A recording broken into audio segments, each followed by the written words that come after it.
दोस्तों नमस्कार। मैं डॉक्टर विनोद मुने, साइकोलॉजिस्ट एंड क्लिनिकल हिप्नोथेरेपिस्ट। दोस्तों आज का तारीख है 25 नवंबर 2025, जिसमें स्वास्थ्य करके दैनिक भास्कर में एक पेज आता है जिसमें ओसीडी के बारे में कुछ इन्फॉर्मेशन दी है और वो मैं आपको बताने वाला हूँ। तो ये समझ लीजिएगा कि ओसीडी होता क्या है और उसका ट्रीटमेंट क्या होता है। और ये इसलिए मैं आपके साथ शेयर कर रहा हूँ क्योंकि मेडिसिन इसके ऊपर परमानेंट क्योर नहीं है।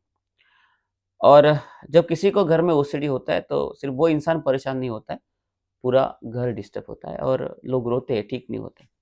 क्योंकि मेरे पास 15-15, 20-20 साल से मेडिसिन ले रहे, परेशान हो रहे ऐसे लोग आते हैं। इसलिए इसमें क्या लिखा हुआ है ये आपको मैं पढ़ के दिखाऊँगा, मतलब आपको भी समझ में आ जाएगा कि ओसीडी कितना मतलब प्रॉब्लमैटिक या हाईली एंग्जायटी डिसऑर्डर है।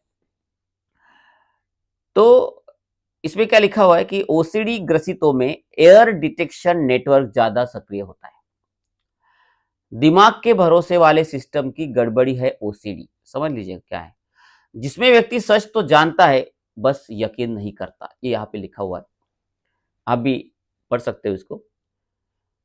अब डिटेल में लिखा हुआ है कि एक्चुअली होता कैसे है। तो एग्जाम्पल उन्होंने दिया है कि रात के 11 बजे थे, अमित ताला बंद कर कमरे की ओर बढ़ चुका था। लेकिन उसके कदम फिर लौट आए। ताला ठीक से लगा हुआ था। वह जानता था, उसने खुद चेक किया था, पर दिमाग के एक कोने में फुसफुसाहट उठी, अगर ठीक से बंद न हुआ तो। मतलब उनको डाउट रहता है। यही फुसफुसाहट कुछ सेकंड में घबराहट बन जाती है और अमित फिर ताले के सामने खड़ा था। यह किसी को मजाक, ओवर थिंकिंग या बहुत एहतियात लग सकता है, लेकिन यही है ऑब्सेसिव कंपल्सिव डिसऑर्डर यानी ओसीडी। तो ओसीडी का असली चेहरा, मरीज जानते हैं कि डर गलत है, तर्कहीन है और उसे कोई लॉजिक सपोर्ट नहीं करता, लेकिन फिर भी मन मानता नहीं। इसे ही विशेषज्ञ डाउट डिफेक्ट कहते हैं, यानी दिमाग का भरोसे का सर्किट बार बार फेल हो जाना। कहानी सिर्फ ताले की नहीं है।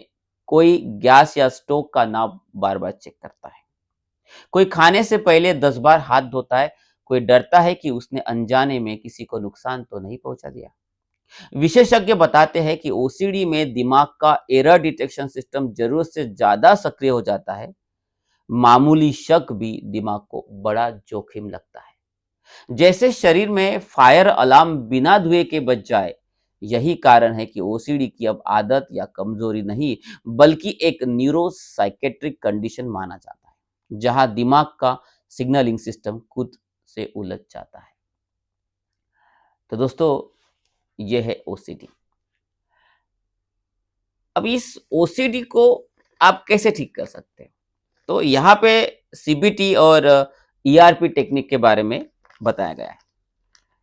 दुख इस बात का है कि ईआरपी और सीबीटी को तो बहुत टाइम लगता है, 2-2 साल, और लोग ठीक होंगे कि नहीं इसकी थोड़ा डाउट होता है। लेकिन मैं इस बात से बहुत दुखी हूँ कि हिप्नोथेरेपी एक इतना जबरदस्त साइंस है जिसको कंप्लीटली ठीक करता है।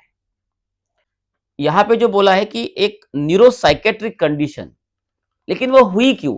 वो होती है उनके लाइफ में ऐसा कोई घटना या जर्क होता है, उस वजह से कोई लॉक चेक करेगा, कोई गैस चेक करेगा, कोई बार-बार हाथ धोगा, मतलब ऐसी घटना उनके माइंड में रजिस्टर हो जाती है। तो जब तक आप उस घटना को रिप्रोग्राम नहीं करेंगे, उसके बारे में उनके लूप को नहीं तोड़ेंगे, तो वो कभी भी उस लूप से बाहर नहीं आता है।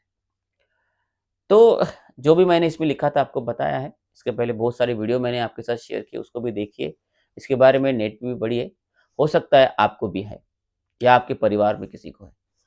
उसके लिए मेडिकेशन बिल्कुल वर्क नहीं करता है। तो दोस्तों, अगर ऐसा ओसीडी का कोई भी प्रॉब्लम आपको दिखता है, तो आप मुझे संपर्क कर सकते हैं। धन्यवाद।